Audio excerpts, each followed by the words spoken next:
de muitos mártires que clamam debaixo do altar. Aqui nós já estamos no versículo 9. Capítulo 6, versículo 9. Eles foram mortos pelo quê? Pela palavra de Deus e pelo testemunho que deram. Essa é mais uma reincidência desse termo. Ok? João usou lá no capítulo 1. Nós vimos também, acho que no capítulo 2. E vemos agora de novo aqui. O que é importante e interessante aqui nessa cena que João vê. Imagina João, que já viu muitos mártires, todos os apóstolos morreram mártires. João conheceu todos eles. Ele presenciou muitos morrendo como piras ou na boca dos leões, ou quando ele foi cozido em óleo, outros ali com ele morreram e ele não. Então isso é uma coisa muito pessoal para João, imaginem isso. E ele está vendo debaixo do altar, que está diante do trono, almas, pessoas que estão ali, eles estão no paraíso, entre aspas, eles estão clamando, clamando, clamando. O que eles estão clamando? Deus, até quando não vingas e não julgas o nosso sangue que habitam sobre a terra? Deus, quando você vem vingar o nosso sangue? E eles não estão clamando isso com uma vingança, com ódio, é um senso de justiça. Deus, quando é que o Senhor vai vingar o sangue desses bebês que têm sido abortados diariamente, milhares e milhares, milhares, milhares de bebês? De vidas que não puderam ter a sua chance aqui na terra. Quando que o Senhor vai fazer justiça? Ou imagine uma nação como a Venezuela, os santos que estão lá escondidos, sofrendo, clamando, Deus, Deus, socorro, Deus, quando o Senhor vem para vingar o nosso sangue? Esse clamor, ele sobe em todas as nações da terra, provavelmente, onde houve o sangue derramado, mas pelo martírio, por causa da fé. Porque existe um clamor de SOS Deus, mas eu não te conheço, SOS alguém, e existe o clamor daquele que é injustiçado pela sua fé, especificamente. E o martírio aqui, ele é especificamente por causa da palavra de Deus. São pessoas que creem nisto e que morreram por causa disso.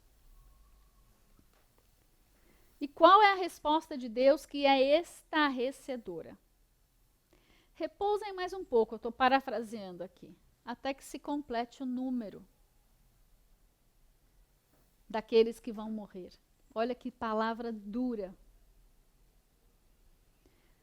Deus, o Senhor não vai vingar até quando? Deus fala, espera que tem mais gente para morrer e eu tenho um limite. Quando chegar nesse limite, quando se completar o número de martírio, trarei a vingança. Trarei a vingança.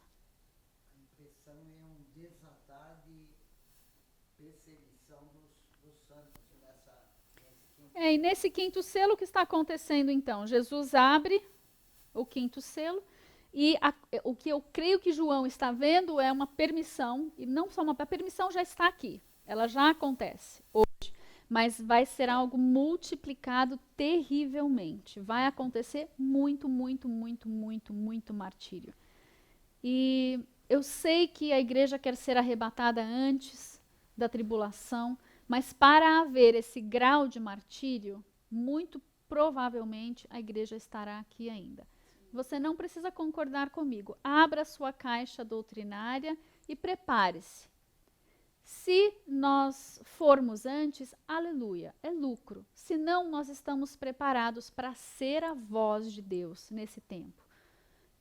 Porque há uma grande colheita que vai acontecer nesse tempo também. É tudo grande, né? Grande perseguição, grande tribulação, grande juízo, grande colheita, grande avivamento. É tudo grande e tudo intenso, mas tudo muito rápido também. E lembre-se que Deus estará conosco, nós teremos ainda a ajuda de anjos, nós teremos, nos últimos dias, o sobrenatural vai aflorar em tudo. Não é só, mais gente vai ter que morrer por Jesus. Não, nós vamos ter mais autoridade também. E haverá sinais, milagres e maravilhas. Então, né? Glória a Deus. Vai ser terrível e maravilhoso, tudo ao mesmo tempo. E eu imagino João nesse momento meio que inquieto, né? Escrevendo e vendo e falando, uma medida de mártires. Como é que é isso, Deus?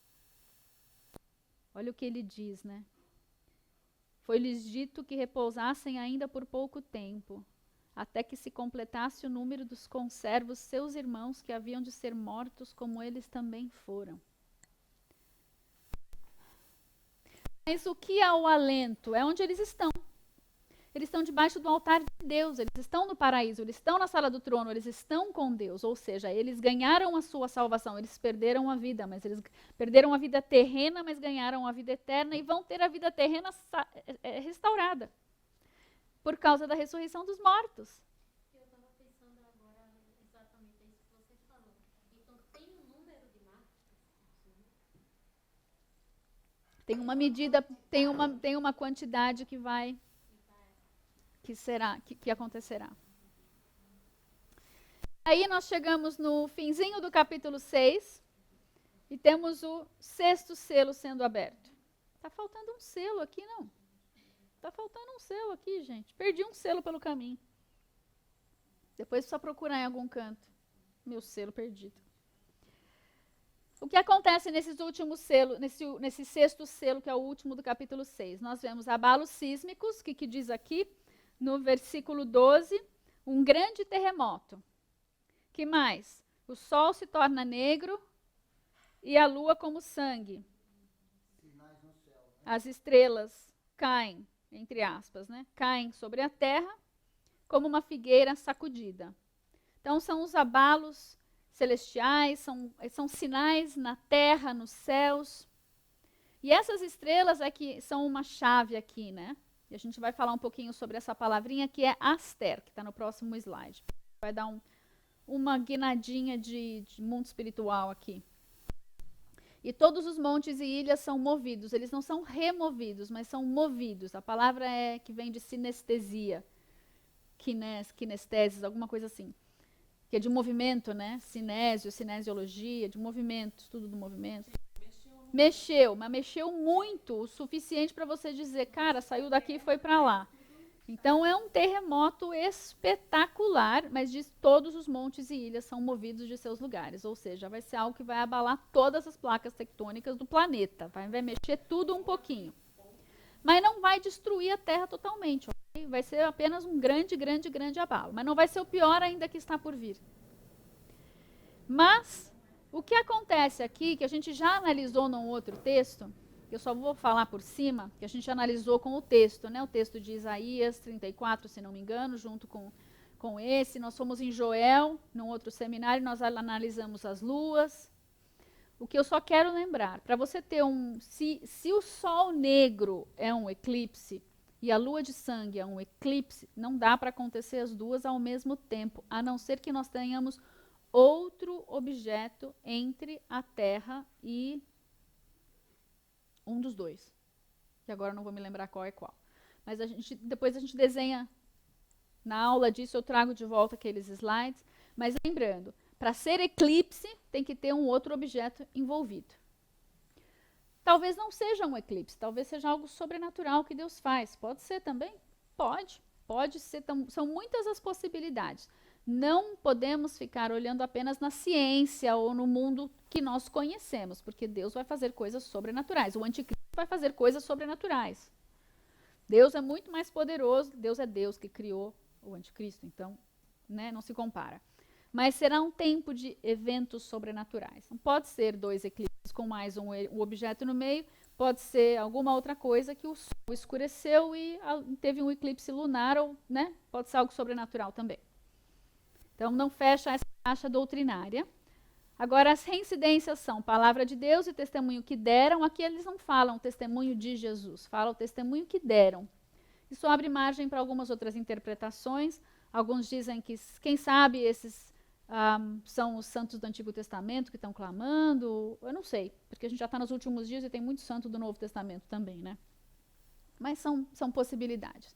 Novamente, a palavra inferno, que é Hades, e aquela palavrinha estrelas, que é Aster, que pode ser o corpo celeste, pode ser espiritual ou físico, e podem ser anjos ou rochas. Isso para dizer o quê? O que João vê caindo do céu. Olha só o texto. Versículo 13. As estrelas do céu caíram sobre a terra, como quando a figueira é sacudida por um vento forte, e deixa cair seus figos verdes. Imagina a cena. Imagina uma árvore gigantona acima da terra e um monte de figo gigante caindo sobre a terra. Imagina só na sua imaginação aí. Aí, para você saber se isso é um evento totalmente físico ou espiritual, olha o próximo versículo, versículo 14. O céu se recolhe, na verdade ele se abre. O texto ele fala assim, no grego, né? Você tem o céu azul. É como se o céu azul enrolasse. É como se a dimensão da terra abrisse para que ela sai da frente, para que você possa enxergar a dimensão do espírito. E aí a galera na terra olha, tá caindo um monte de coisa do céu, tá todo mundo olhando para o céu, e aí o céu abre e eles veem o trono de Deus. E olha a resposta e a reação da galera da terra, lá no versículo 16.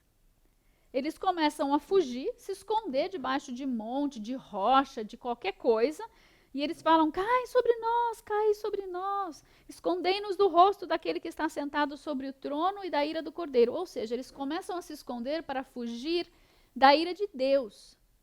O que está acontecendo aqui, muito provavelmente, é a guerra de Satanás e Miguel, lá de Apocalipse 12, em que Satanás perde a guerra nas dimensões do espírito e ele é lançado sobre a terra. E o povo aqui na terra está assistindo o resultado dessa guerra, de camarote. Todo mundo está no mesmo camarote terreno. E é assustador. E vou imaginar aqui, porque nós chegamos no fim do capítulo 6, ele vai interromper essa narração, essa narrativa essa ordem, essa sequência dos selos. E eu estou imaginando aqui que João está... Deus. E na minha imaginação, os anjos vão lá e falam, João, senta um pouquinho aqui. Toma aqui uma aguinha com açúcar celestial. E nós estudamos isso no seminário passado. Talvez João esteja perguntando, mas por quê? Mas e os santos? Mas como é que a gente chegou até aqui? Né? Existem uma série de perguntas que talvez João faça e só uma é respondida. Não se preocupe, vai ficar tudo bem. Eu vou selar 144 mil e tem uma grande multidão, essa, né, que ainda vai morrer, que vai estar diante do meu trono. Olha que bênção, João.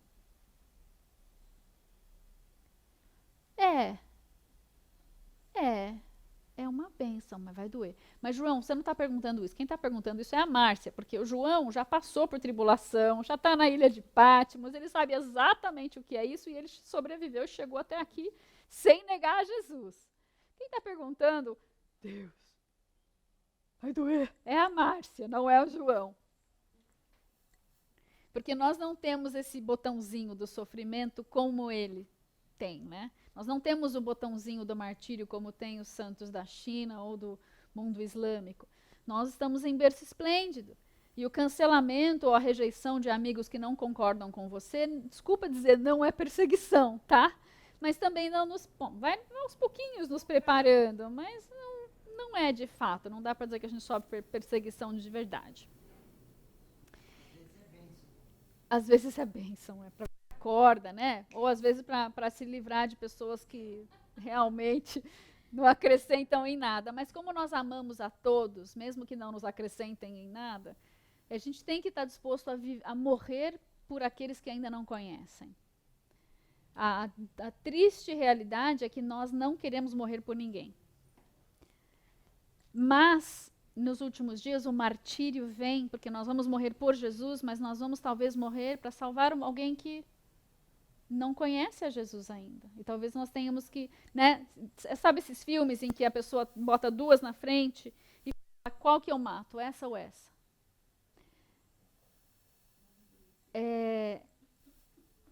Essa. A gente talvez tenha que começar a orar para que Deus nos coloque em situações em que o ímpio tenha mais chance, porque a gente sabe para onde vai. Mas tem muitos que conhecem, mas não aceitam. Mas isso não é problema nosso, é problema de Deus. O juiz é Deus. O juiz é Deus. Nós precisamos ser mais parecidos com Jesus e fazer o que o Espírito Santo nos mandar. O resto é com Deus. Quais são as peculiaridades aqui do capítulo 6? Esse céu, nosso céu que se enrola e expõe as dimensões do Espírito, né? Que eu gostei desse negócio porque ele mostrou mesmo o céu.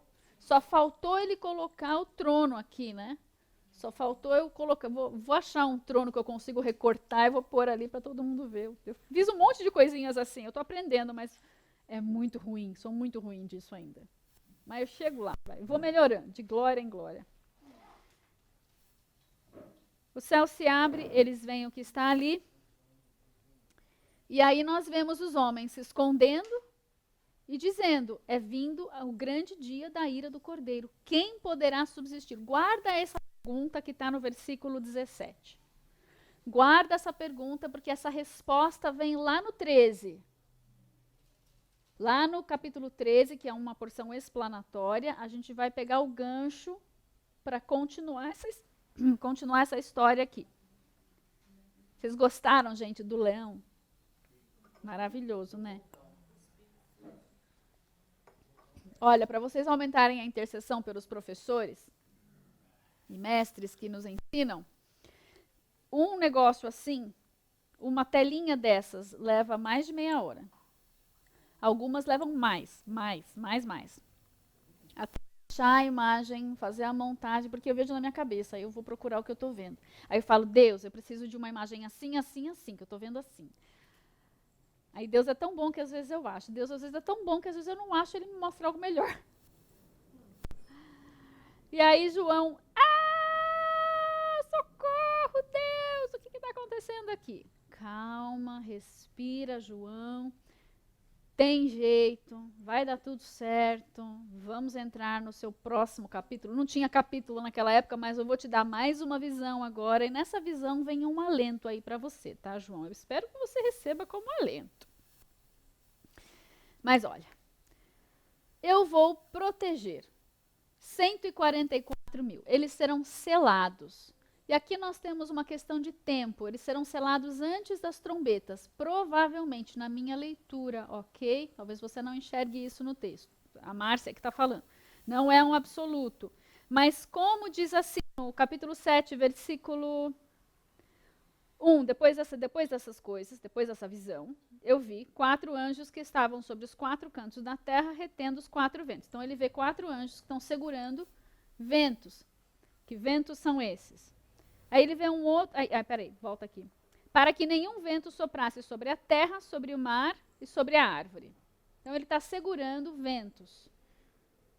E aí, vem o anjo para selar os 144 mil. Quando esses ventos vão soprar? No capítulo seguinte. Quando as trombetas começarem a soar, nós vamos ver exatamente essas 3 primeiras coisas serem abaladas. As árvores, o mar e a terra. Então, as primeiras 3 estruturas impactadas pelas trombetas é o que está sendo seguro aqui. Então, os anjos, de qualquer maneira, estão esperando as trombetas. Mas talvez seja uma dica do texto que o Senhor deu nessa visão para que nós soubéssemos que haveria 144 mil selados antes das trombetas. Pelo menos antes das trombetas. Eles são 144 mil de onde? De Israel. Mas deixa eu dar o resumo só da próxima. Está escrito aqui já, de Israel. Gente, posso falar para vocês? Tem algumas figurinhas que são as melhores, são dos Testemunhos de Jeová e dos Mormons. Eles têm umas figurinhas ótimas. E aí a gente já pega a figurinha e já ora por eles, né, para que haja uma revelação de Cristo nas suas vidas. Mas, então, o capítulo 7 está dividido em 2. Primeiro, esses 144 mil de Israel, que é claro que é de Israel, gente, não dá para ficar alegorizando isso, porque ele ainda vai listar 12 mil dos nomes das tribos de Israel. Fica difícil a gente ficar alegorizando tanta coisa assim, mas não precisa alegorizar, porque a igreja já está na segunda parte do texto. E na segunda parte do texto, ele fala lá, depois dessa visão, depois dessas coisas, eu olhei e eu vi, versículo 9, uma grande multidão que ninguém podia contar, de todas as nações, tribos, povos e línguas. Frase reincidente de novo. Nações, tribos, povos e línguas. É uma grande multidão que está onde? Diante do trono, a igreja, pronto. São os salvos, são os santos. Agora, o chance da coisa, né, é da onde eles vêm. Porque eles vêm vindo constantemente, nessa visão ele vê um ato contínuo. Eles vêm vindo da grande tribulação, ou seja, eles já estão na segunda metade da semana tribulacional, dos 7 anos. Nessa segunda metade vai acontecer um martírio intenso. A gente viu agora os santos embaixo do altar clamando e Deus falou, vai ter muito mais ainda, aguenta mais um pouco. Está chegando o momento de chegarem esses santos para encher essa medida de martírio. E eles vêm da grande tribulação. Lembrando, gente, só para lembrar, nós não precisamos ser selados pelo selo do Deus vivo, porque nós já temos o selo do Deus vivo. O santo já tem a marca de Deus, nós já temos o selo do Espírito Santo de Deus. Nós não precisamos ganhar outro selo, nós precisamos apenas permanecer fiéis, em santidade, buscando, né, trabalhando a nossa salvação em santificação. Quem são, então? Qual é a identidade desses 144 mil? Eles são das 12 tribos de Israel, e eles são selados. Perceba essa palavrinha, fragizou. É a palavra do selo que nem esse daqui, ó. Um selo que nem esse. Esse aqui está mais para selo. É uma autentificação, mas é um sinal de posse, é um sinal de... É uma marca, mas é um selo. É só para dizer que tem uma outra palavrinha usada em outro momento que não é selo. Ai, você viu? Você gostou, Lili? Pega.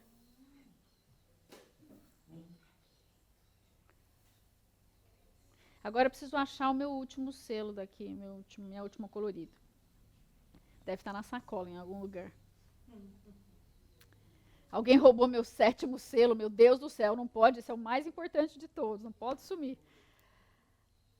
Uma peculiaridade que eu acho muito interessante, né? Os santos, ele tem as suas vestes lavadas no sangue do cordeiro, mas sangue é vermelho e vai ficar branco como a neve, lavando no sangue. Sangue de Jesus é um detergente master. É glorioso, gente. Eu estou brincando, mas é glorioso, porque o sangue de Jesus pode lavar nos lavar de todas as nossas, de tudo. Não vai ficar nada, não vai ficar nada. Aqui a gente tem uma dificuldade de permanecer em santidade de hoje para amanhã. Mas chegando nesse momento, e a gente vai passando o sangue de Jesus, e vai caminhando, e vai louvando, e vai adorando, e vai agradecendo, e vai se arrependendo, e se arrependendo, e confessando. Mas vai chegar um momento em que essa batalha, esse esforço, ele vai terminar. Glória a Deus. No capítulo 7, então, vimos a nossa reincidência e a grande tribulação. Alguma coisa está queimando. É lá? Ah, não é aqui. Pensei que fosse aqui. Era meu almoço. A grande tribulação, só para vocês saberem qual é a palavra. Lembra que nós falamos da palavrinha tilipsis? Aqui é tilipseos tes megales. Então, é a tribulação que é a grande. A tribulação, a grande. E ela vai ser, a gente vai ver esse termo algumas vezes. Nós já vimos, nós não vimos, mas ela está lá no capítulo 3, se não me engano. Não, ela não está no capítulo 3. É justamente onde ela não está. Ela está na igreja de Esmirna, porque eles vão sofrer uma grande... Não está grande também aqui. Não vou me lembrar agora, não tem problema. Continuamos, seguindo. Fica para o nosso mergulho intensivão. Como é que vai chamar esse seminário? Imersão, gostei. Não esquece essa palavra, anota para mim aí. Aí a gente vai fazer um capítulo por sábado. Uf.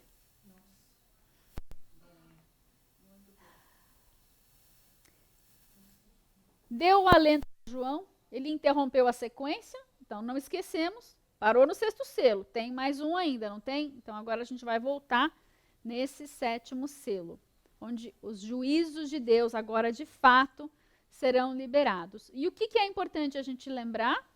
Ele abriu tudo. Ele está abrindo agora o 7º. O livro está aberto.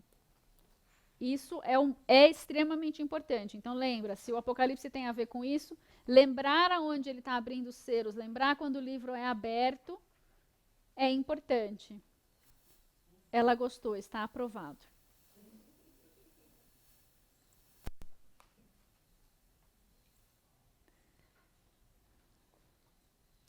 Chegamos no capítulo 8, que é um capítulo cronológico. E o que acontece assim que ele abre o selo é que para tudo no céu. Lembra quando ele tirou o selo da mão do Pai? A adoração mudou no céu. Quando Jesus abriu o primeiro selo, mudou algo na adoração do céu. O ser vivente participou. Agora ele abriu o 7º selo, parou tudo.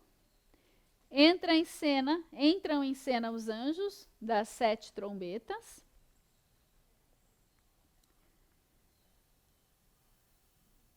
E ainda que eles estejam, então eles entraram em cena, e aí o João, a sua atenção vai para um outro momento em que há um incensário, há um altar do incenso, e nesse altar do incenso, ele está diante do trono, e a gente não sabe se nós estamos num ambiente do tribunal de Cristo ou da sala do trono, mas elas são dimensões sobrepostas.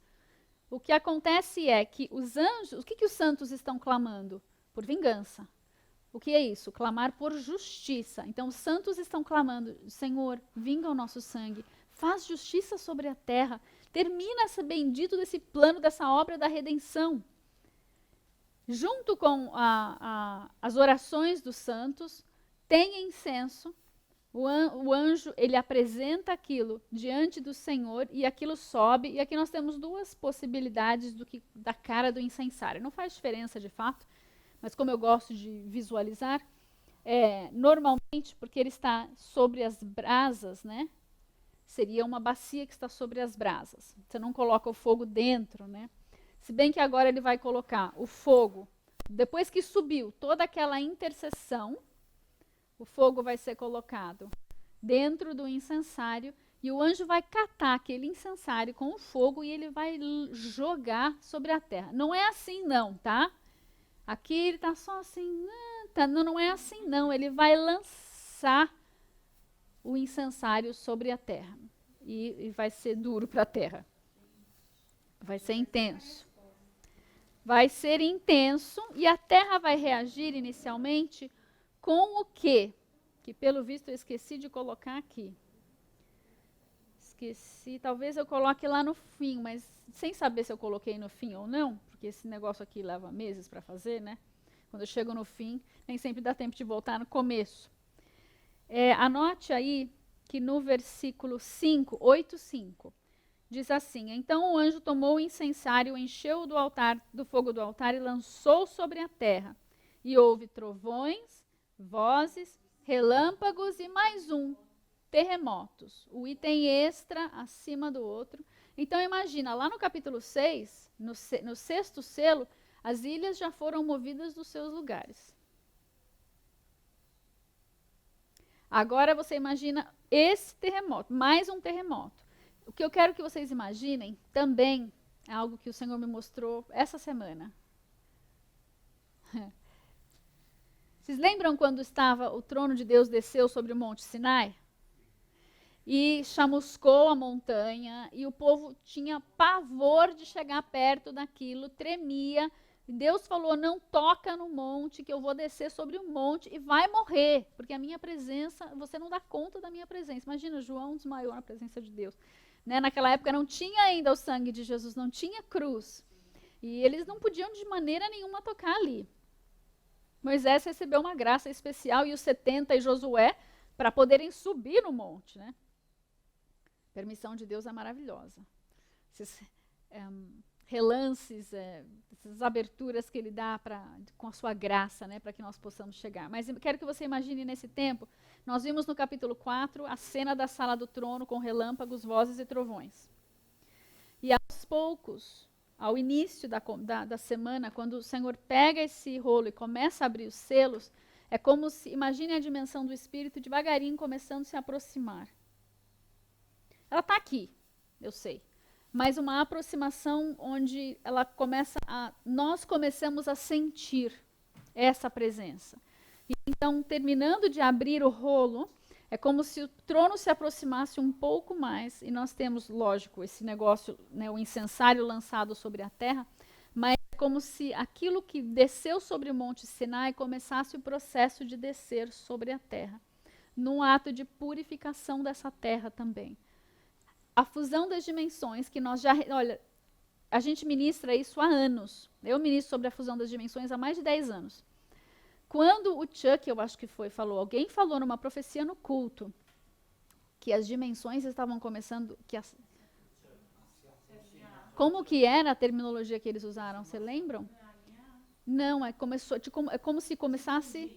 É como se houvesse, mas eles não usam esse termo, porque eu uso esse termo, eles usam um outro termo, mas eu me lembro que eles falam, não sei se the kingdom is coming, nós oramos, venha o teu reino, e o reino está descendo, se aproximando. Então, é como se acontecesse essa proximidade com uma permissão, porque é uma graça de Deus isso poder descer e não morrer todo mundo, mas a criação, ela vai reagir a essa proximidade, porque ainda não aconteceu o limpar e o purificar. Jesus não veio a segunda vez ainda. Então, mas é como se... E outra palavra que nós recebemos também foi que Deus estava começando a liberar os anjos de maior patente para a igreja desses últimos dias, porque as obras seria tudo muito intenso, né? Então, enfim, nós estamos nesses dias hoje. Ai, Deus, aleluia. Glória a Deus, tremenda. Dá medo e a gente fica entusiasmado e amedrontado tudo ao mesmo tempo. Mas Deus não nos deu espírito de temor. Temor é só dele, né? Nós seremos ousados e buscaremos participar e cooperar com ele dessa grande obra que ele vai fazer nesses últimos dias. Esse grande avivamento, sinais, milagres e maravilhas. Ai, glória a Deus. E então a gente entra no comecinho aqui, no versículo 6, nós entramos nas trombetas. E eu quero que todo mundo preste atenção na direcionalidade da trombeta, do evento que está acontecendo. Porque cada anjo que está posicionado ali, tem uma ordem, certo? Então, o primeiro anjo, segundo, terceiro, quarto, quinto, sexto, sétimo. Cada um vai esperar a sua ordem. Eles estão todos ali posicionados. Mas cada um, primeiro vai tocar um. Quando esse som sair da sala do trono, um evento poderá ser desatado, existe a permissão e o chamado desse evento. E esse evento é um evento de juízo que é liberado por Deus. O primeiro deles, a primeira trombeta, saraiva e fogo são lançados na terra. Eles vêm do céu para a terra, certo? O grande monte é lançado no mar. Não, para tudo. Não está escrito que vem do céu, mas saraiva é chuva de pedra, então normalmente vem do céu. Se vai vir do céu como estamos acostumados a ver ou não, não diz. Ok? Um grande monte é lançado no mar. Não fala que o monte vem do céu, só fala que um grande monte, que normalmente é algo que está sobre a terra, é lançado no céu, no mar. Terceiro, uma grande estrela caiu do céu.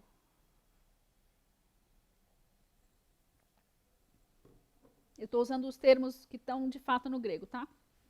Lançado, caiu. E os luminares são feridos. E quando termina a quarta trombeta, nós vemos uma águia voando pelo meio do céu. Resumo do resumo do resumo. Vamos ver o que acontece, qual é a consequência sobre a terra desses eventos. Primeiro, 1/3 da terra, qual é o impacto? 1/3 da terra, 1/3 das árvores, 1/3 de toda a erva verde.